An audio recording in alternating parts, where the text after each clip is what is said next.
नमस्कार मित्रांनो, स्पर्धा नीती अकॅडमीच्या ऑनलाईन एज्युकेशन प्लॅटफॉर्मवर मी वैभव गुंजाळ आपलं मनापासून स्वागत करतो।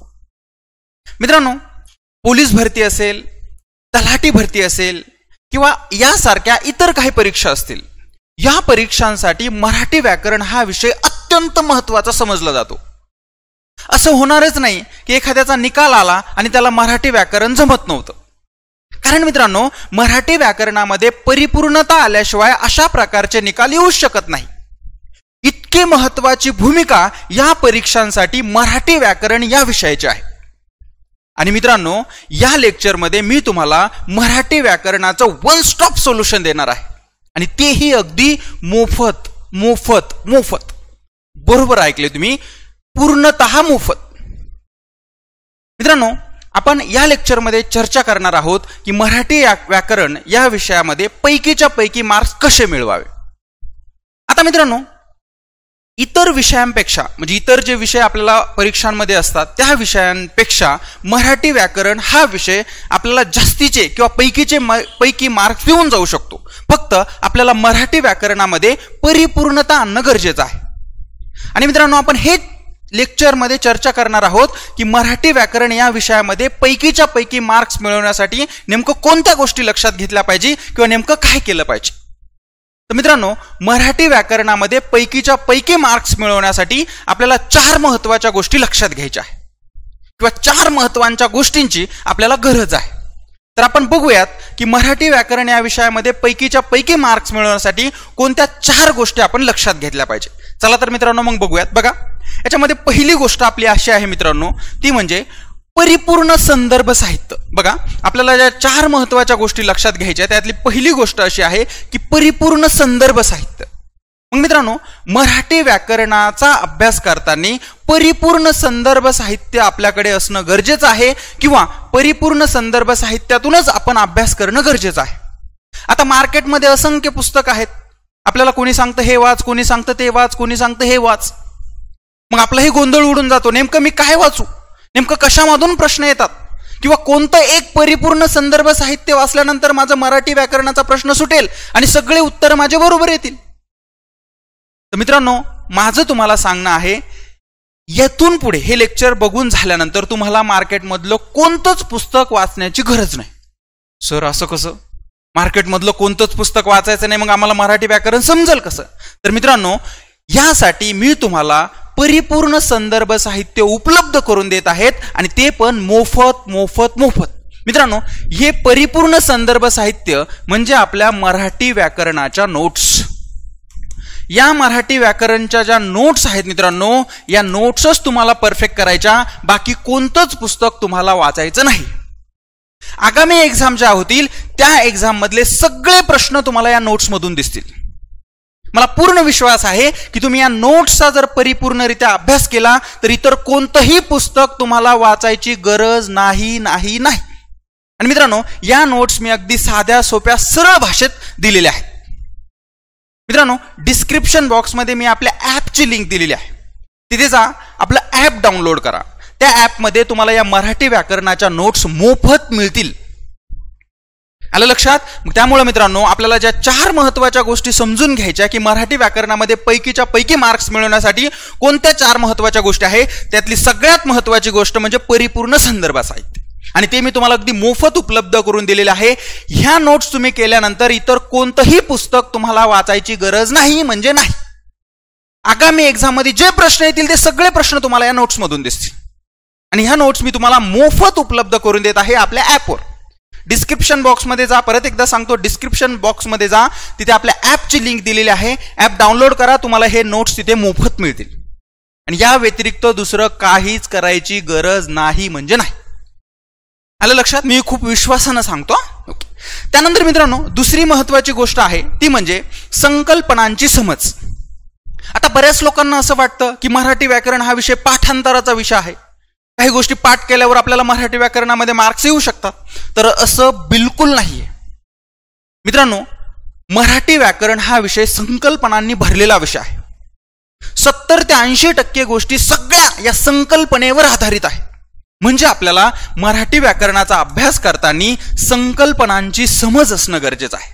जर तुमच्या संकल्पना व्यवस्थितरित्या सगळ्या क्लिअर असतील तर 100% तुम्हाला पैकीच्या पैकी मार्क्स मिळणारच किंवा मिळू शकतात.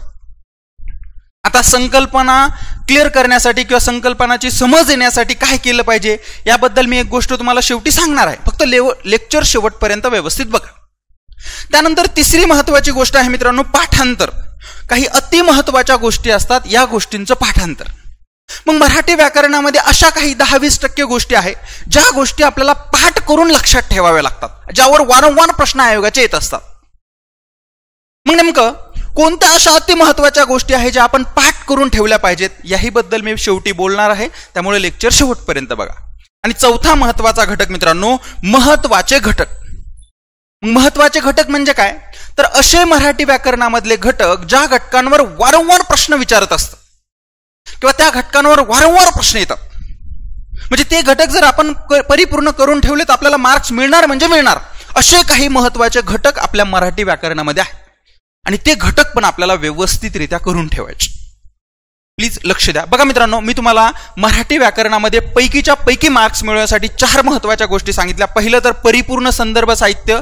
मी तुम्हाला परत एकदा अतिविश्वासानं सांगतोय, परिपूर्ण संदर्भ साहित्य म्हणजे आपल्या नोट्स. या मराठी व्याकरणाच्या नोट्स करा, या व्यतिरिक्त काहीच करू नका, माझ्यावर सगळं सोडून द्या. त्यानंतर मित्रांनो, दुसरं संकल्पनांची समज. तिसरं पाठांतर, अति महत्वाच्या गोष्टी. आणि त्यानंतर असे काही महत्वाचे घटक ज्यावर वारंवार प्रश्न येतात. तर या 4 महत्वाच्या गोष्टी व्यवस्थितरित्या आपण केल्या तर आपल्याला मराठी व्याकरण या विषयामध्ये पैकीच्या पैकी मार्क्स मिळू शकतात. आता तुम्हाला पडलेला साधा सोपा सरळ प्रश्न असेल, सर तुम्ही आम्हाला सांगितलं परिपूर्ण संदर्भ साहित्य, ते तुम्ही आम्हाला उपलब्ध करून दिलं, ते आम्ही आता बघणारच आहोत लेक्चर झाल्या ऍपवर जाऊन. आणि ते संदर्भ साहित्य बघितल्या आमच्या लक्षात पण येईल खरंच तुम्ही खोटं बोलत होते की खरं. कारण तुम्ही म्हणताय की या व्यतिरिक्त काहीच करायची गरज नाही, तर खरंच काही करायची गरज नाही, बस एवढंच करायचं. तुम्ही जात मोफत उपलब्ध आहे, त्या बघितल्या नोट्स तुमच्या लक्षात येईल, अरे सर सांगत होते ते खरं आहे, या व्यतिरिक्त मला काहीच करायची गरज नाही. बरं, मग सर हा पहिला मुद्दा आमचा मिटला. मग आम्हाला आता हे पण सांगा की संकल्पनांची समज, पाठांतर, महत्वाचे घटक याबद्दल पण काही सांगा. आता मित्रांनो, मी तुम्हाला या छोट्याशा लेक्चरमध्ये कोणत्या कोणत्या संकल्पना आहे त्या समजून घेऊयात असं काही सांगू शकत नाही, त्याला खूप वेळ लागतो, राईट. त्यानंतर मित्रांनो, पाठांतर अति महत्वाच्या गोष्टी कोणत्या कोणत्या आहे हे पण मी तुम्हाला एका छोट्या लेक्चरमध्ये सांगू शकत नाही. आणि त्यानंतर महत्वाचे घटक कोणते कोणते आहे यावर मी एखादं लेक्चर नंतर घेईल. पण मित्रांनो, माझी तुम्हाला सांगायचं आहे, या नोट्स परिपूर्णरित्या करा. आणि या 3 गोष्टी जर तुम्हाला या नोट्स वाचून समजत असतील तर खूप चांगलं. या नोट्स वाचून जर तुमचा मराठी व्याकरणाचा पूर्ण अभ्यास व्यवस्थित होत असेल, तुम्ही अगोदर थोडंफार काही केलेलं असेल आणि या नोट्स वाचल्यानंतर तुम्हाला जर सगळ्या गोष्टी व्यवस्थित समजत असेल तर एवढंच करा, ह्या गोष्टी तुम्हाला सहज लक्षात येतील.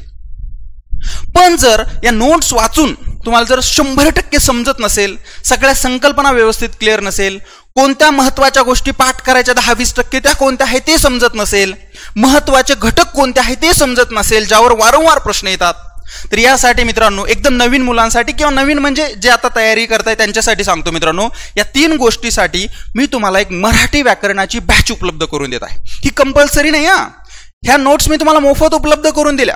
ह्या नोट्स मधली प्रत्येक संकल्पना जर अगदी व्यवस्थितरित्या समजून घ्यायची असेल, या नोट्स मधला प्रत्येक घटक अगदी डोक्यात फिट करून घ्यायचा असेल आणि मराठी व्याकरणामध्ये पैकीच्या पैकी मार्क्स मिळवण्याचे असेल, तर मित्रांनो मी तुम्हाला एक बॅच उपलब्ध करून देतोय, मराठी व्याकरणाची बॅच. ऑनलाईन बॅच आहे मित्रांनो. या बॅचच्या व्यतिरिक्त काहीच करायची गरज नाही. म्हणजे आपल्या नोट्स आणि या नोट्स मधला जो प्रत्येक घटक आहे तो प्रत्येक घटक मी या बॅच मध्ये जे आहे तर अनालिसिस केलेला आहे. या बॅच मध्ये त्याचं स्पष्टीकरण दिलेलं आहे, चॅप्टर वाईज, अगदी इन डिटेल विस्तृतरित्या. मग तुम्हाला मराठी व्याकरणामध्ये पैकीच्या पैकी मार्क्स मिळवायचे असतील तर तुम्ही नोट्स वाचून जर तुम्हाला समजत असेल तर बिंदास करा, नो प्रॉब्लेम. पण तुम्हाला असं वाटत असेल की मला नोट्स मधला प्रत्येक गोष्ट समजून घ्यायची, मराठी व्याकरणाची सगळ्या संकल्पना व्यवस्थित समजून घ्यायच्या, महत्वाचे घटक समजून घ्यायचे आणि मराठी व्याकरणामध्ये पैकीच्या पैकी मार्क्स मिळवायचे, तर बस एवढीच बॅच करा. या व्यतिरिक्त कोणतंच पुस्तक मार्केटमधून घेऊ नका किंवा ते वाचू पण नका. आपल्या नोट्स आणि बॅच, बस या व्यतिरिक्त काहीच करायची गरज नाही. आणि ही बॅच आपल्या ऍपवर उपलब्ध आहे. डिस्क्रिप्शन बॉक्समध्ये मी आपल्या ऍपची लिंक दिलेली आहे, तिथे जा, ऍप डाउनलोड करा. तिथे तुम्हाला मोफत नोट्स पण मिळतील आणि ही बॅच पण मिळेल. ही बॅच बघितल्यानंतर तुमच्या लगेच लक्षात येईल, अरे बाप, सरांनी किती डिटेल सगळ्या गोष्टी दिलेल्या आहेत. लक्षात, मराठी व्याकरणाचा विषय माझ्यावर सोपून द्या. तुम्ही बाकी विषयाला जे आहे तर ते परिश्रम घ्या किंवा जे तुमचे वीक सब्जेक्ट आहे त्याच्यावर जास्तीत जास्त काम करा. याची गोष्ट माझ्यावर पूर्णतः सोपून द्या. असं होणारच नाही की बॅच तुम्ही पूर्ण बघितली आणि मराठी व्याकरणामध्ये तुम्हाला आउट ऑफ मार्क्स आले नाही. असं होऊच शकत नाही. येणार म्हणजे येणार, कारण मी एकही घटक असा सोडलेला नाही जो मराठी व्याकरणात आहे. सगळे घटक इन डिटेल विस्तृतरित्या मी स्पष्टीकरण केलेलं आहे किंवा स्पष्ट केलेलं आहे, अगदी साध्या सोप्या आणि सरळ भाषेत. तुमचा मराठी व्याकरणाचा प्रश्न मिटला म्हणून समजा. काहीच करायचं नाही, फक्त बॅच मधले लेक्चर बघायचे आणि नोट्स रिवाइज करायच्या, बस. बाकी काहीच करायची गरज नाही. तुम्ही बाकी वेळ तुमचा जो आहे तर तुमच्या इतर विषयांना द्या आणि लवकरात लवकर सगळी तयारी परिपूर्ण करा. आलं लक्षात? मी परत एकदा सांगतो मित्रांनो, या व्यतिरिक्त कोणताही प्रश्न तुमच्या एक्झाम मध्ये येणार नाही म्हणजे नाही. आणि इतकं विस्तृत दिलेलं आहे, इतके डिटेल सगळ्या गोष्टी दिलेल्या आहेत की तुमच्या सगळ्या संकल्पना अगदी व्यवस्थितरित्या क्लिअर होईल. कोणत्या कोणत्या महत्वाच्या गोष्टी 10-20% कशा पाठ करून वेगवेगळ्या ट्रिक्सच्या माध्यमातून कशा लक्षात ठेवायच्या तेही समजेल. महत्वाचे घटक कोणते ज्यावर वारंवार प्रश्न येतात तेही समजेल. म्हणजे मराठी व्याकरण हा सगळ्यात आवडता विषय तुमचा होऊन जाईल. मराठी व्याकरणाचं वन स्टॉप सोल्युशन मी इथं दिलेलं आहे. ओके, मग सर परत काही म्हणतील, सर आम्ही बॅचेस घ्यायची का? मग जर तुम्हाला मी मोफत नोट्स उपलब्ध करून दिल्या, नोट्स वाचून जर समजत असेल तर आनंद, बिंदास वाचा आणि तयारी करा. पण तुम्हाला असं वाटत असेल मला नोट्स मधले परिपूर्ण घटक सगळे समजून घ्यायचे, इन डिटेल समजून घ्यायचे, तर मग बॅचचा ऑप्शन तुमच्याकडे आहे. मी परत एकदा सांगतो, मराठी व्याकरणाचं वन स्टॉप सोल्युशन म्हणजे ही बॅच आहे. एकदा का तुम्ही माझ्याकडनं मराठी व्याकरण शिकले, आयुष्यात कधी तुम्हाला कोणाकडून शिकू पण वाटणार नाही. फक्त व्यवस्थितरित्या सगळे लेक्चर्स बघायचे. आलं लक्षात? मी अशी अपेक्षा करतो की मला काय सांगायचंय ते तुमच्या लक्षात आलं असेल. अगदी विश्वासानं तुम्ही ऍपवर जा, तिथे या सगळ्या गोष्टी तुम्हाला उपलब्ध होतील. नोट्स तर मोफतच उपलब्ध आहे. मी अशी अपेक्षा करतो मी सांगितलेल्या सगळ्या गोष्टी व्यवस्थितरित्या तुमच्या लक्षात आल्या असतील. आता आपण थांबतोय. चलो, थँक्यू सो मच.